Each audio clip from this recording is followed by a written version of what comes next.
কারো টাকা পয়সার প্রয়োজন হয়, কারো জায়গা সম্পদের প্রয়োজন হয়। এক এক মানুষের এক একটা চাহিদা থাকে না? মানুষকে আল্লাহ পাক স্বয়ং সম্পূর্ণ করে সৃষ্টি করেন। আল্লাহ পাক বলছেন ওয়া খুলিকাল ইনসানু দাঈফা, আমি মানুষ সৃষ্টি করেছি খুব দুর্বল করে। মানুষ সামাজিক জীব, মানুষ বসবাস করবে একে অপরের সাথে মিলেমিশে থাকবে। মিলেমিশে থাকার জন্য, সুন্দর সমাজ ব্যবস্থা গড়ে ওঠার জন্য আল্লাহ পাক সেই মানব জাতির জন্য সুন্দর যাকাত ভিত্তিক সমাজ ব্যবস্থা করে দিয়েছেন। সুবহানাল্লাহ।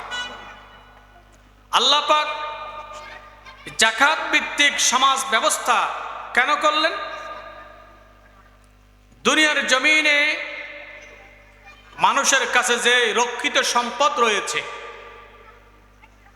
এই সম্পদগুলি কারো কাছে বেশি, কারো কাছে কম। সম্পদের কারণে কিছু মানুষ ধনাঢ্য হয়, কিছু মানুষ গরিব হয়।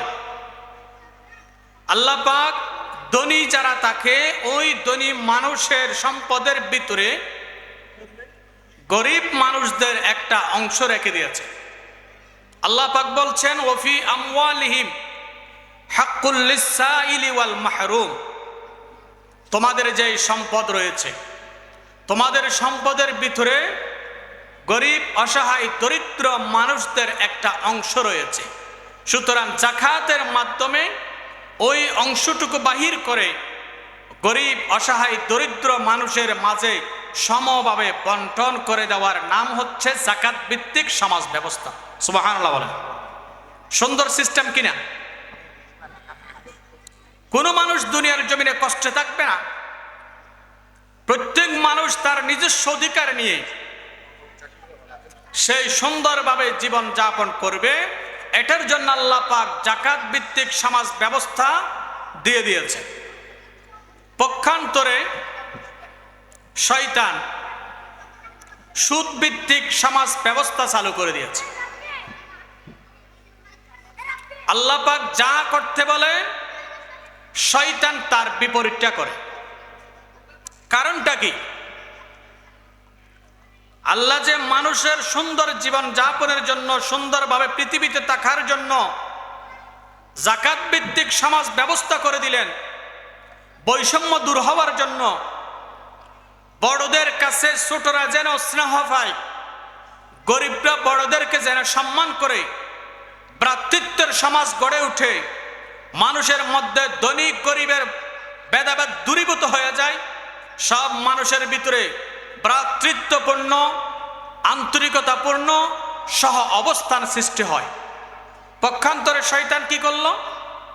সুদ ভিত্তিক সমাজ ব্যবস্থা চালু করে দিলেন, যাতে ধনী গরিবের মাঝখানে ভেদাভেদ সৃষ্টি হয়, দরিদ্র ব্যক্তিরা জুলুমের শিকার হয়, অসহায় ব্যক্তিরা তাদের জীবন পরিচালনা করতে গিয়ে হিমশিম খেয়ে পড়ে। যাকাত বলে ধনী ব্যক্তিদের সম্পদ থেকে একটা অংশ বাহির করে গরিবদের মাঝে বন্টন করে দাও, যাতে গরিবরা সুখ শান্তিতে থাকতে পারে। আর সুদ ভিত্তিক সমাজ ব্যবস্থা হচ্ছে গরিবের পকেট কেটে কেটে ধনীদের পকেটকে আরো মোটা করো, গরিবরা সমাজের মধ্যে জুলুমের শিকার হবে, লাঞ্ছনার শিকার হবে, ধনীরা দিন দিন তারা আরো ধনীতে পরিণত হয়ে যাবে। শয়তান এই কাজটা কেন করলো? আল্লাহ পাক বলছেন وَإِذْ قُلْنَا لِلْمَلَائِكَةِ اسْجُدُوا لِآدَمَ فَسَجَدُوا إِلَّا إِبْلِيسَ।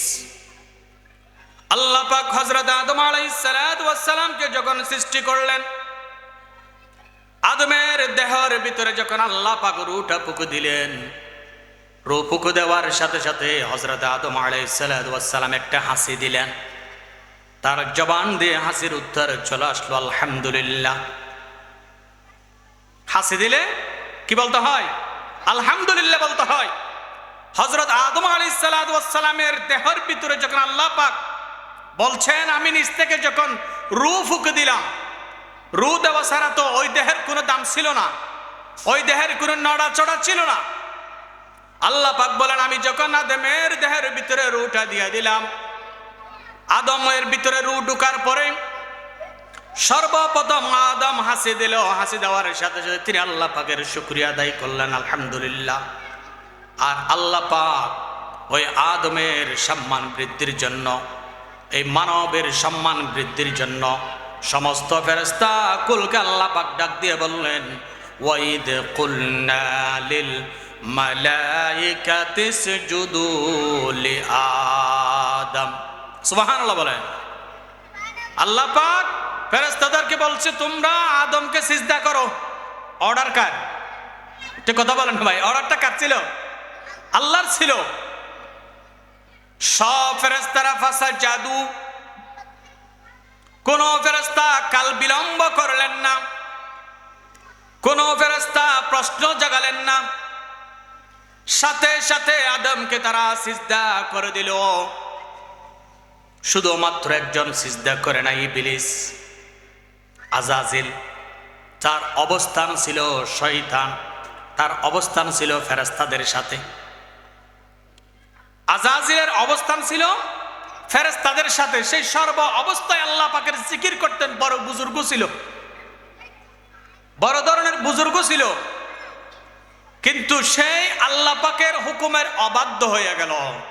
আল্লাহ পাকের হুকুমের অবাধ্য হয়ে গেল। সে সিজদা করলো না, অহংকার করলো। আল্লাহ পাক বলছেন, কিরে, সিজদা করার জন্য বললাম, সব ফেরেশতাগুলো কোনো প্রশ্ন না জাগাইয়া, কোনো কারণ না দেখিয়া সাথে সাথে তারা সিজদা করলো, আর তুমি সিজদা করলে না কেন? অহংকার কেন করলে? শয়তান আল্লাহ পাক উত্তর দিয়ে দিল। দেখেন কত বড় সাহস। আল্লাহ, আমাকে তো আপনি বানিয়েছেন আগুন দিয়ে, আগুনের স্বভাব হচ্ছে উপরের দিকে যাওয়া। আর আদমকে তো বানিয়েছেন মাটি দিয়ে, মাটির স্বভাব হচ্ছে নিচে থাকা। সুতরাং আমি তো উপরে যাব, আমি নিচে কেন যাব? নাউজুবিল্লাহ বলেন। কিন্তু সেখানে যুক্তি কি চলে? অর্ডারটা কার? আল্লাহ। আল্লাহ পাক যেখানে অর্ডার করে সেখানে কোনো যুক্তি চলে না। যুক্তিতে মুক্তি নাই, সেজন্য যুক্তি দিয়ে বাঁচা যাবে না। তখন শয়তান আল্লাহ পাককে বলল, আই বারি তাআলা, আমি তো মরদুত হয়ে গেলাম, অভিশপ্ত হয়ে গেলাম।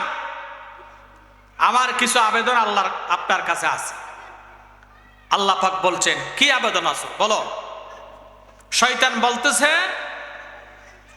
ক্বাল আনযিরনি ইলা ইয়াউমি ইউবআসুন, আমাকে কিয়ামত পর্যন্ত হায়াত দিতে হবে। কতদিন পর্যন্ত? কিয়ামত পর্যন্ত আমাকে অবকাশ দিতে হবে। আল্লাহ পাক বলল, ঠিক আছে, তোমাকে কিয়ামত পর্যন্ত থাকার অবকাশ দিয়ে দিলাম। তারপরে সে বলল, আল্লাহ পাক, আমি কাজ করে খাইতে পারবো না। কি করতে হবে? আমার সৈন্যদেরকে খাওয়াইতে হবে, ওটু খাবারের ব্যবস্থা করতে হবে। আল্লাহ পাক বলে দিলেন, ঠিক আছে, কাজ করি, খাওয়া লাগবে না। শয়তান বলল, আল্লাহ পাক, আমার দেহে আমাকে এমন শক্তি দিতে হবে যে শক্তি দিয়ে আমি বনি আদমের রগের ভিতরে রক্তের সাথে মিশে চলাফেরা করতে পারি। আল্লাহ পাক বলেন, সেটাও মঞ্জুর করলাম। এরপরে শয়তান বলো, তোমার আর কোনো চাহিদা আছে কিনা? শয়তান বলল, আল্লাহ, আমার আর কোনো চাহিদা নাই, কিন্তু আমি আপনাকে একটা কথা বলে যাই, আমি তো নিজে অভিশপ্ত হয়ে গেলাম, আমি নিজে মরদুদ হয়ে গেলাম, আমি তো জাহান্নামে যাব, নিঃসন্দেহে কোনো সন্দেহ নাই। সুতরাং আমি কিয়ামত পর্যন্ত তোমার বান্দাদেরকে গুমরাহ করে করে জাহান্নামে নিয়ে যাব। নাউজুবিল্লাহ পড়েন। শয়তান আল্লাহকে বলছে, তোমার বান্দাদেরকে আমি বাছাই করব, সহজ পথ আমি দাঁড়িয়ে থাকব, সামনে পিছনে ডানে বামে চতুর্দিক থেকে তোমার বান্দাদেরকে আমি গুমরাহ করে দিব। তোমার বান্দাদেরকে গুমরাহ করে আমার সঙ্গী বানাইয়ে ফেলব, তাদেরকে সহ নিয়ে আমি জাহান্নামে যাব। কারণ যে আদমের জন্য আজকে আমি অভিশপ্ত হয়ে গেলাম, ওই আদমের সন্তানদেরকে নিয়ে আমি জাহান্নামে চলে যাব। আল্লাহ পাক বলল, قال فاخرج منها فإنك رجيم وإن عليك اللعنة إلى يوم الدين। আল্লাহু আকবার বলেন। আল্লাহ বলল, শয়তান যাও, তোর কোনো এখানে স্থান নাই, আসমানে তোর থাকার কোনো জায়গা হবে না। ফেরেশতাদের সাথে এতদিন পর্যন্ত সহ অবস্থানে ছিলি, আমার ইবাদত করছস, সবখানে সিজদা করছস, শুধু মাত্র যখন আমার হুকুমের এক জায়গায় অবাধ্য হয়ে যুক্তি দাঁড় করিয়েছস, এখন থেকে আর আসমানে তোর কোনো স্থান নাই, তুই দুনিয়ায় চলে যা। শয়তান বলল, দুনিয়ায় যাব? ও আল্লাহ, শুনে রাখো, তোমার সব বান্দাদেরকে আমি গুমরাহ করে ফেলব, ইল্লা ইবাদাকা মিনহুমুল মুখলাসিন, শুধুমাত্র একনিষ্ঠভাবে যারা তোমার হুকুম কাকড়ে ধরবে, যারা তোমাকে রব মানবে, যারা তোমার রাসূলের রিসালাতকে বিশ্বাস করবে, শত কষ্টের উপরেও ঈমানকে আঁকড়ে ধরবে, আমি তাদেরকে সারা সব মানুষগুলোকে আমি পথভ্রষ্ট করে জাহান্নামে নিয়ে যাব। নাউজুবিল্লাহ। আল্লাহ পাক এই মানুষের জন্য যাকাত ভিত্তিক সুন্দর সমাজ ব্যবস্থা করে দিলেন। শয়তান আল্লাহর সাথে যে চ্যালেঞ্জ করেছিল, এই চ্যালেঞ্জকে আল্লাহ, শয়তান আল্লাহর পাকের সাথে চ্যালেঞ্জ যে করেছিল, সেই চ্যালেঞ্জকে বাস্তবায়ন করার জন্য আল্লাহ পাকের দেওয়া যাকাত ভিত্তিক সমাজ ব্যবস্থার বিপরীতে সুদ ভিত্তিক সমাজ ব্যবস্থা চালু করে দিয়েছে। নাউজুবিল্লাহ। তাহলে বুঝতে পারছেন তো কথাটা? আল্লাহ পাক বলেন, ইন্নাশ শাইতান